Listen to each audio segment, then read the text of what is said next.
Assalamualaikum warahmatullahi wabarakatuh. Halo teman-teman semua, kembali lagi di Poli Podcast Literasi. Gimana nih kabarnya? Semoga semuanya dalam keadaan sehat dan ceria ya. Di episode kali ini, kita bakal mereview satu novel yang mengajarkan kita untuk terus bermimpi dan memiliki mimpi yang tinggi. Tidak hanya itu, novel ini juga bisa bikin kita ingin mondok loh. Menarik bukan? Jadi judulnya adalah novel Negeri Lima Menara karya Ahmad Fuadi. Namun sebelum itu, tak kenal maka tak sayang. Kenalin, namaku Andini yang akan jadi host pada podcast hari ini. Tapi tenang aja, aku gak sendirian kok.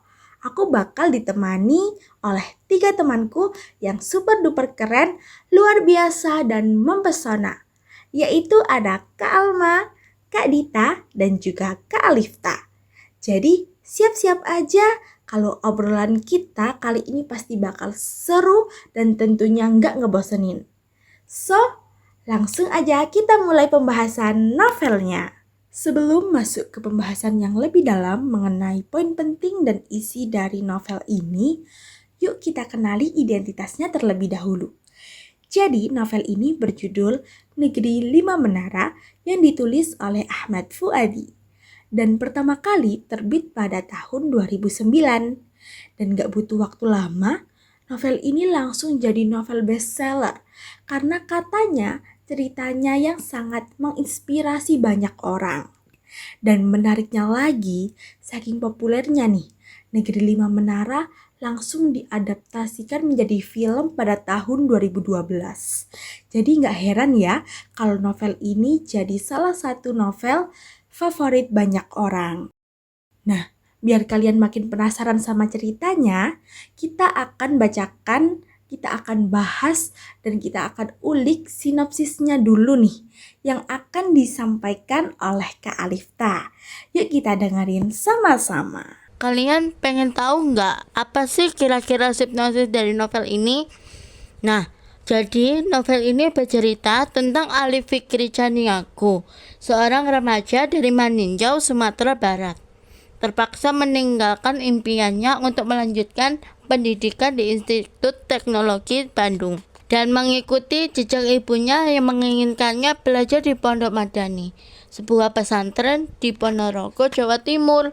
Meskipun awalnya merasa kecewa, Alif mulai tertarik dengan pendidikan di pesantren setelah menerima surat dari pamannya yang menceritakan keberhasilan alumni Pondok Madani dalam berkarir di luar negeri.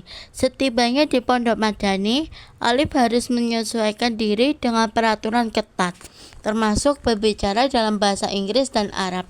Dilihat dari sinopsisnya aja, kita udah tahu nih kalau novel Negeri Lima Menara ini benar-benar sangat menarik dan inspiratif.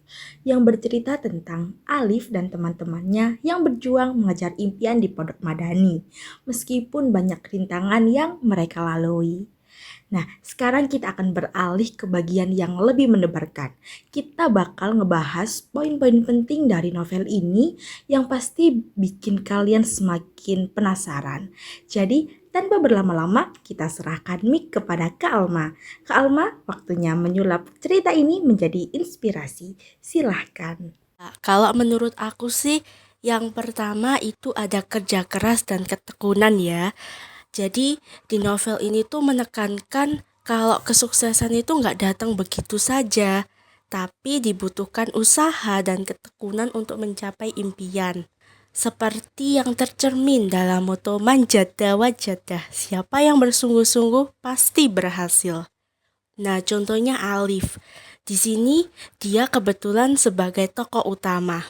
Dia menghadapi berbagai rintangan dalam perjalanan pendidikannya. Ya, meskipun awalnya merasa terpaksa masuk pesantren, tapi ia belajar untuk berjuang dan berusaha keras untuk mencapai cita-citanya. Nah, dari pesan ini mengajak kita untuk tidak mudah menyerah dalam mengejar impian, seberapapun sulitnya perjalanan yang harus dilalui. Terus ada lagi nih Kak, yaitu pentingnya pendidikan. Jadi, dalam novel ini pendidikan menjadi tema sentral. Contohnya aja di Pondok Madani, Alif dan teman-temannya tuh nggak hanya mempelajari ilmu agama, tapi juga ilmu pengetahuan umum yang penting untuk kehidupan sehari-hari.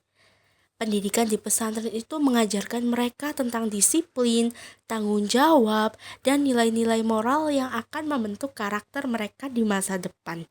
Intinya ya Kak, novel ini tuh menggambarkan bahwa pendidikan adalah kunci untuk membuka peluang dan mencapai tujuan hidup. Nah, ini poin terakhir ya Kak ya. Menurutku itu ada pantang menyerah. Jadi, sikap pantang menyerah ini ditunjukkan oleh semua karakter dalam novel ini, terutama Alif yang terus berjuang meskipun menghadapi berbagai kesulitan.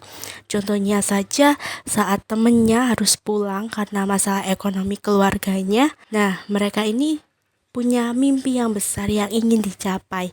Dan meskipun ada banyak rintangan di depan mereka, semangat juang mereka ini nggak pernah padam. Nah, dari sini kan memberikan inspirasi bagi kita untuk tetap optimis dan berjuang meskipun situasi menjadi sulit. Wah, penjelasan Kak Alma tentang poin penting novel ini super duper menginspirasi ya. Banyak sekali pesan yang bisa kita ambil dari cerita ini. Wah, ternyata banyak banget ya poin penting yang bisa kita ambil dari novel Negeri Lima Menara. Banyak sekali hal yang bisa menginspirasi dan kita ambil untuk pelajaran di kehidupan sehari-hari. Namun, setiap novel pasti punya kelebihan dan kekurangannya masing-masing. Kalau menurut Kak Dita nih, apa sih kelebihan dan kekurangan dari novel Negeri Lima Menara ini? Pasti ada banyak hal yang bisa kita ambil dari pendapat Kak Dita. Kepada Kak Dita dipersilahkan. Betul banget Kak, setiap novel pastinya memiliki kekurangan dan juga kelebihan. Menurut pendapat aku, untuk kekurangan dari novel ini, itu narasinya yang berjalan lambat di beberapa bagian yang dapat mengurangi ketegangan dan keinginan pembaca untuk terus membaca. Selain itu, alur cerita yang terduga tanpa adanya kejutan yang signifikan membuat plot terasa monoton, sehingga kurang mampu menggugah minat pembaca. Akan tetapi, novel ini memiliki kelebihan yang banyak. Salah satunya yaitu kelebihan yang sangat menginspiratif. Novel ini memiliki kelebihan dalam gaya penulisan yang menarik, menggambarkan perjalanan Alif dalam meraih impian dan menemukan makna hidup. Karakterisasi yang kuat terutama pada Alif, membuat mudah dihubungkan oleh pembaca. Sementara tokoh pendukung menambah dimensi cerita. Pesan-pesan inspiratif tentang perjuangan, pendidikan, persahabatan, dan pengorbanan disampaikan dengan cara yang menyentuh, mengajarkan nilai-nilai penting seperti keberanian dan juga kekuatan. Wah, terima kasih banyak ya Kak Dita udah menjelaskan kepada kita semua tentang kelebihan dan kekurangan dari novel Negeri Lima Menara yang tentunya sangat menarik untuk diperhatikan. Waduh, gimana nih teman-teman? Gak kerasa loh obrolan kita ini udah sampai di ujung aja. Seru banget kan ngobrolin tentang novel Negeri Lima Menara. Jadi kesimpulan yang bisa kita sampaikan adalah bahwa mimpi itu bebas, tidak ada batasnya. Asalkan kita punya tekad yang kuat dan percaya diri, kita pasti bisa. Jangan lupakan semboyan atau slogan dari novel ini yaitu Menjadda Wajadda. Siapa yang bersungguh-sungguh pasti akan berhasil. Jadi buat yang belum baca, cus buruan baca sebelum kalian ketinggalan semangatnya. Aku mau ucapin banyak-banyak terima kasih kepada kalian semua yang udah mau menonton video ini, yang udah mau dengerin podcast ini sampai akhir. Kalian benar-benar keren dan luar biasa. Dan terima kasih juga kepada Kak Alma yang bijaknya ini udah kayak guru favorit ya, yang udah ngebantu kita untuk mengetahui poin penting yang ada di novel Negeri Lima Menara.